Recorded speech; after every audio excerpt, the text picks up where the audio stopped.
I'd like to start this morning with a question. You don't have to raise your hands. But as you reflect back upon this past week, how many of you woke up at some point in time afraid of something? How many of you were concerned with an underlying anxiety about something? Most of us at some point in our life have experienced moments of deep fear or stages in our life that were filled with fear. My topic this morning is fear, and we don't have to look far to find it. Is there any more pervasive or powerful motivating force in human experience? Following the early innocence of our childhood, life events and experiences inevitably shake us. We learn to fear the world. We fear the stranger, to fear the dark and the apprehension of evil. When we close our eyes at night, our minds can turn over a million what-ifs about tomorrow, often filling us with fear beyond our control. Ultimately, we feel deep fear when we are confronted with the radical unknown. Look at the events in our own country and in the world, and you'll see fear. It's one thing that both sides in any conflict have in common. Storms at sea, like the one in this morning's gospel, can trigger perhaps the deepest fears that we can feel. Loss of control and pitiless forces of nature working against us in cold, dark waters. Into that fear, across the centuries of human experience, Jesus' words to Peter today are still relevant as they offer an extraordinary word of comfort to us in an increasingly threatening world. Take heart. It is I. Do not be afraid. Our gospel this morning takes place just after the miraculous feeding of the 5,000. Jesus told the disciples to get into the boat and go to the other side of the sea. He stayed behind to go up the mountain to pray. It is evening, and the disciples are in the middle of the Sea of Galilee when their boat becomes battered by the wind and waves from a sudden storm. It's not hard to imagine what it was like for the disciples that night as they crossed the stormy sea. And through the rain and darkness, the disciples see what they believe to be a ghost walking on the water. We can imagine their terror.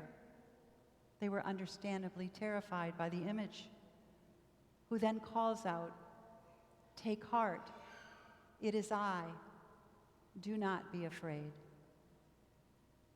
Then only Peter, upon hearing Jesus' words, steps over the side of the boat and with his eyes on Jesus, begins to walk on the water. But when he noticed the strong wind and took his eyes off of Jesus, his fear returned and he began to sink. And he cried out for Jesus to save him. And Jesus reaches out his hand, catching him and asking him why he had such little faith and doubted. When they got into the boat, the wind ceased, and they recognized it was Jesus. I've always loved Peter. He is quick to act, often without thinking, and often speaks when it would be better not to have. And he also understands failure. And while it's true that Peter doubted, and Jesus referred to Peter as a man of little faith, and why did he question? I think it begs the question, what about the other 11? None of them got out of the boat. If Peter had little faith, they had none. And I wonder what keeps us from getting out of the boat. To whom or to what do you turn when you are afraid or feeling overwhelmed? Every one of us here has experienced or will find ourselves facing the unknown, maybe an illness, the death of a beloved family member, separation from loved ones, financial hardships, family dramas, personal discouragement, disappointment, or depression. What happens to us when we feel afraid? When we're confronted with the unknown, there are often three responses. We become paralyzed with fear or indecision, or we regress and fall back into a comfort zone of known knowns, or we strive to move forward in faith. Like the disciples in the boat, we can often become paralyzed by our fear, and our vision can become distorted. Fear then determines the choices we make, the words we say, and the actions we do. As children, we could hold security blankets or teddy bears or turn on a nightlight. But as adults, we may turn to substances like alcohol or drugs. And we may try to shield ourselves and our families with physical, material, and financial protections, like security systems for our homes and insurance policies and financial securities. The fact that you're sitting here this morning tells me that you turn to your faith, that you have a pattern of connecting to God through listening and prayer. Do not be afraid. I heard a scripture scholar say is perhaps the most characteristic salutation, greeting, or response of God or messengers of God in both the Old and the New Testaments. Over and over again in situations that are difficult, bleak, or overwhelming, Scripture reveals God as saying, "Do not be afraid, for I am with you. Do not be afraid, for I have redeemed you. I have called you by your name. You are mine." I have made some progress at reaching for trust when I'm terribly afraid. But I have also experienced many times in my life when my fear of something has been crippling. In those situations, I found myself putting more value in predicting and controlling the outcome of a worrisome situation, rather than placing it in the hands of God and gaining peace of mind. When I was 15, during a very turbulent time in my life, I had the opportunity to live with a family in Italy for the summer. And one day they took me to San Fructuoso, I think I'm saying that right, on the Mediterranean Sea near Portofino.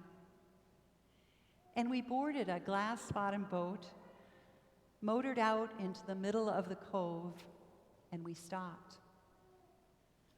Submerged in the crystal clear waters beneath us was an 8.5-foot bronze likeness of Jesus, named Christ of the Abyss.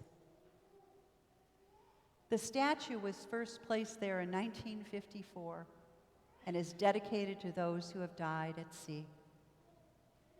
The submerged statue depicts Jesus, arms extended outward in a loving embrace.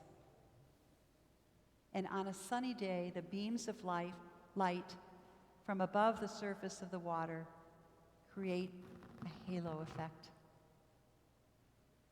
I will never forget that powerful image. When I find myself swallowed up by fear and apprehension, this is an image I return to repeatedly.